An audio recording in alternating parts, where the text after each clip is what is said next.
So hear me out. You live inside a matrix, inside a simulated reality, but in no way is there an alien computer or godlike computer involved. There's no computers, there's no circuits. This is a matrix right here. These are different factors that exist inside a world that you live in where you're a person, right? And you have eyeballs and you're looking at stuff like a tree. Everybody likes to use trees and tables. This right here is what tells you that a tree is this. So this right here says that when you're looking over here, this is the thing that is being described in your brain. You can't do it without this.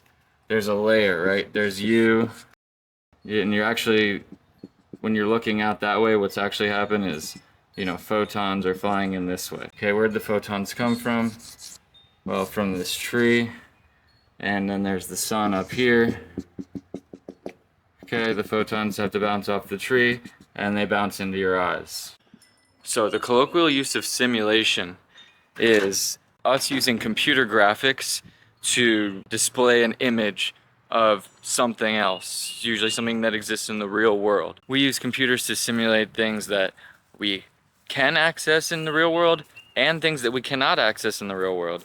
For experimental purposes in science, we will simulate a physical process or something, or chemistry. And we can see those things in the real world by probing them with a microscope or whatever, but it turns out that you could simulate it 50,000 times in one day, and to do an experiment 50,000 times would take multiple lifetimes. So I just wanted to flesh out that the word simulation means a thing, but the colloquial use is specifically just generating, the way that it pops into your head is just generating a world on a computer.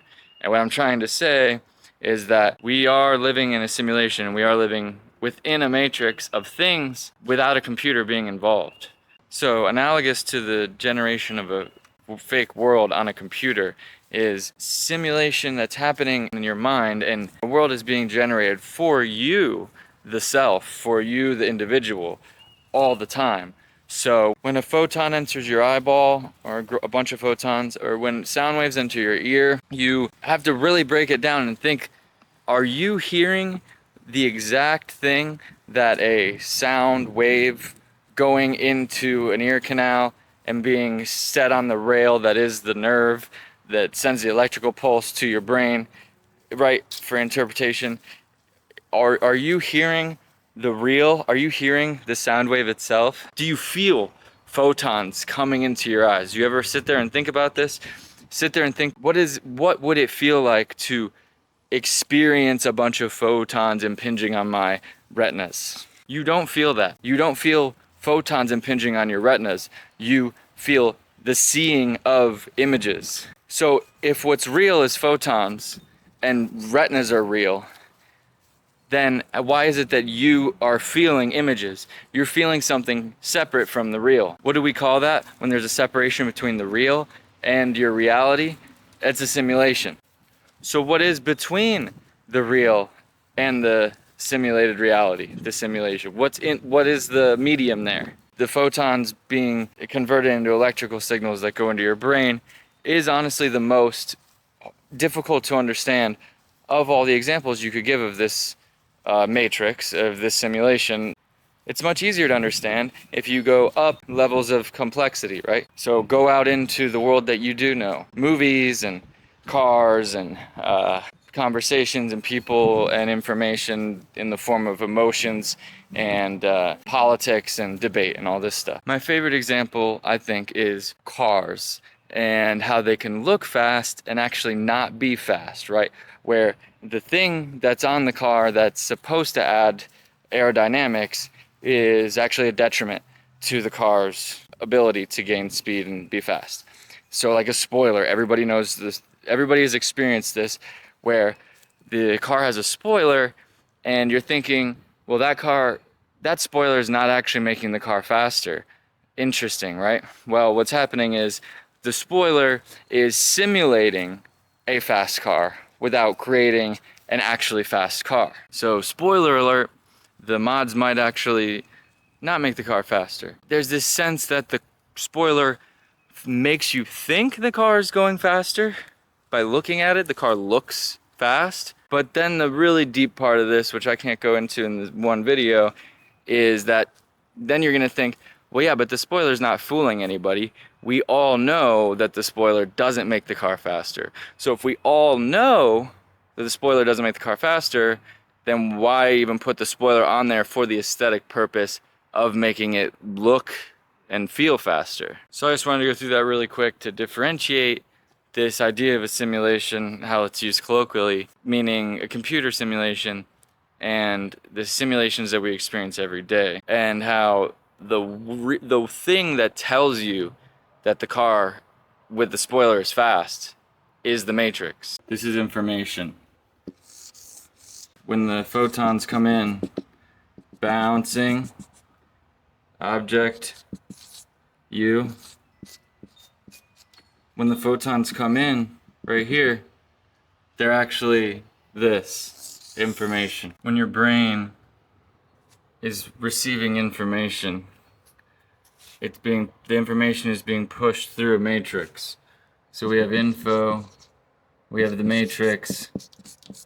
The info goes through the matrix inside your brain or your mind, and out the other side comes an image of a tree, of an apple.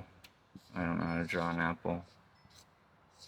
So my next question here is usually always, where did the matrix come from? And this is where it gets interesting. We built the matrix, us, the people. All of our brains got together, we communicated, and we crafted the matrix slowly over time. It got more complex over time. We decided that killing was bad, that McDonald's is delicious, that bell bottoms are from the 70s, and now if you wear them it's considered retro. All of that came out of our brains. So the matrix came out of our brains, sort of in a collective way. We created it. But then you're probably going to say, well, didn't you say earlier that the information, right, in order to get into our brains, must pass through the matrix so that we can interpret photons and sound waves as pictures of things and ideas and emotions and love and despair and all those things. Well, we created the matrix, and the matrix is used by we in order to get information turned into something that we can make into an object. If we created the matrix and the matrix creates what is for us, then which came first, the chicken or the egg? How did it get here? How did objects get here, or how did the matrix get here? It's called a simulacrum. Go read Baudrillard. Alright, bye.